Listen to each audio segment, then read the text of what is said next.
Hi guys. अब तक आपने मॉडल वर्ब को पढ़ लिया है। आज जो हम लोग पढ़ेंगे, मॉडल वर्ब का अगर पास्ट करना हो, हर जगह तो जरूरी नहीं होता, लेकिन कहीं कहीं किसी किसी मॉडल वर्ब का पास्ट भी करना पड़ता है। जैसे वह खेल सकता है, आपने बनाया था ही कैन प्ले। जनरली ये लोग यही समझते हैं कैन का पास्ट कुड होता है, और ऐसा लिखा भी होता है, यही सब होता है। लेकिन कुड हो गया, जैसे वह खेल सका। अगर किसी ने बोला कि वह खेल सकता था, तब भी लोग काम चला लेते हैं ही कुड प्ले से। लेकिन अगर एग्जैक्टली उसको बोला जाए वह खेल सकता था, उसके इंग्लिश अगर बोलना है तो ही कुड हैव प्लेड हो।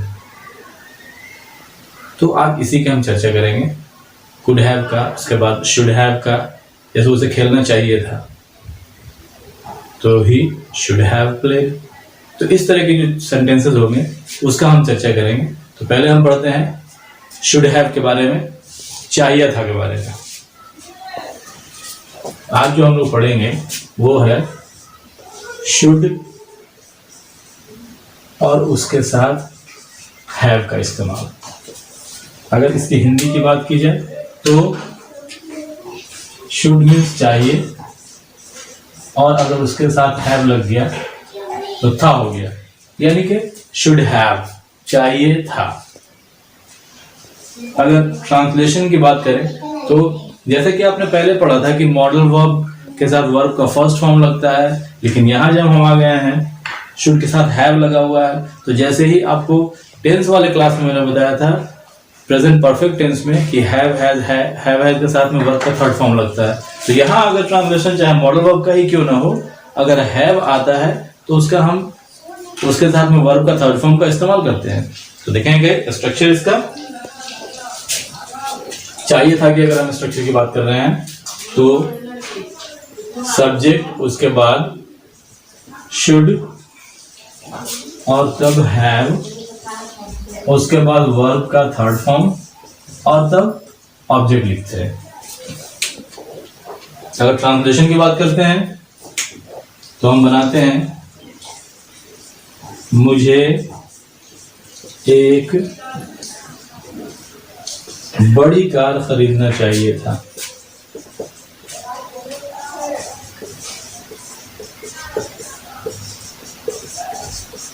अगर होता कि मुझे एक बड़ी कार खरीदना चाहिए, तब तो आप बना लेते कि we should buy a big car. लेकिन जैसे ही यहां पर चाहिए के साथ में था आ गया, तो आपको लिखना पड़ेगा। आप जब लिखेंगे मुझे एक बड़ी कार खरीदना चाहिए था, तो आई शुड हैव, और हमेशा याद रखेंगे हैव के बाद वर्ब का थर्ड फॉर्म। खरीदना वर्ब है आपका, तो I should have bought a big car.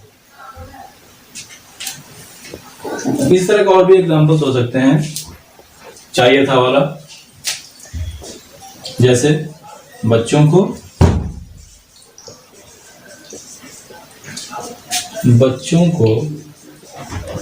धूप में बैठना चाहिए था।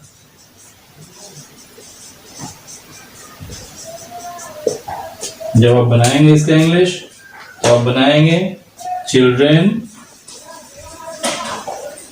शुड हैव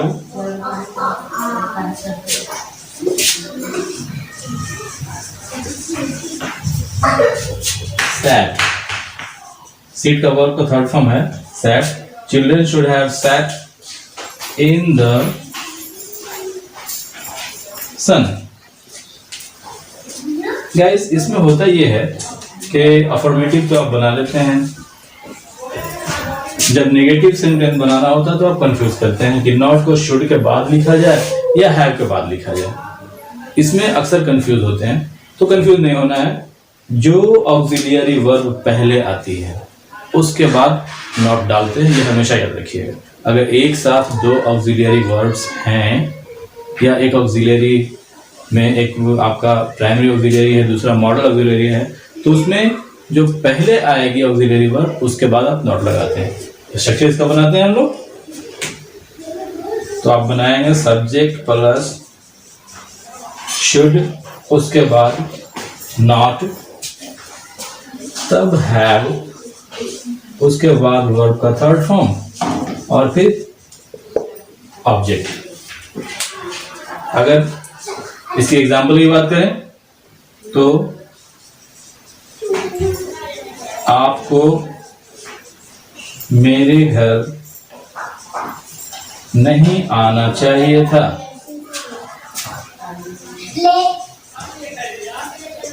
ऐसा होता है जैसे जब आप इसको बनाते हैं तो आप क्या बनाते हैं, यू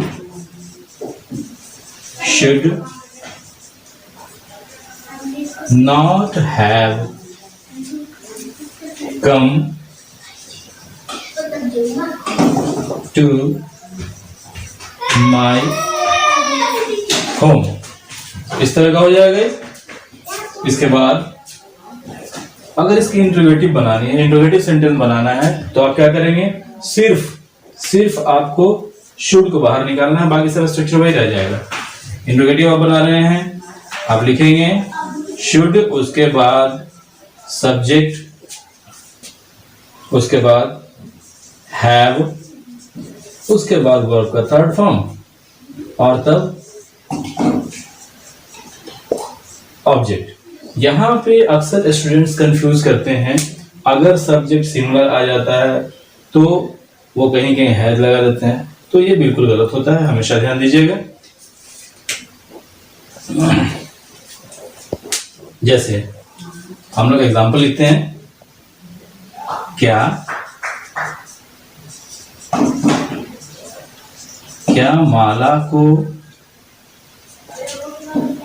माला को एक सेब खाना चाहिए था। अगर ऐसा आप बनाते हैं, इसकी इंग्लिश अगर बनानी है तो आप बनाएंगे should Mala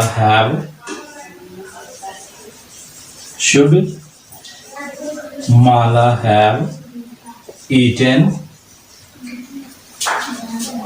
N apple. Should Mala have eaten an apple? इस तरह के और भी एग्जाम्पल हो सकते हैं। अगर आपको WH का स्ट्रक्चर बनाना है गाइस, तो आपको मैंने पहले भी बताया है कि WH के स्ट्रक्चर में कुछ भी नहीं करना होता है। आपका जो इंट्रोगेटिव वाला स्ट्रक्चर है उसी के बाद आप WH लिख देते हैं। जैसे शुड वाला स्ट्रक्चर है, यहाँ पे देखना इंट्रोगेटिव है, तो इसके पहले आप WH लगा देंगे, यानी कि WH प्लस शुड, उसके बाद सब्जेक्ट, उसके बाद हैव, वर्ब का थर्ड फॉर्म, फिर उसके बाद ऑब्जेक्ट लिखते हैं। जैसे एग्जाम्पल हो जाए कि तुम्हें कब यहां आना चाहिए था। जब आप बनाएंगे तो आप बनाएंगे when should you have come here. बच्चों को कहाँ क्रिकेट खेलना चाहिए था। जब आप इसकी इंग्लिश बनाएंगे तो आप बनाएंगे where should children have played cricket. जो भी चीज है आपका, बच्चों को अंग्रेजी कहाँ बोलना चाहिए था, where should children have spoken English.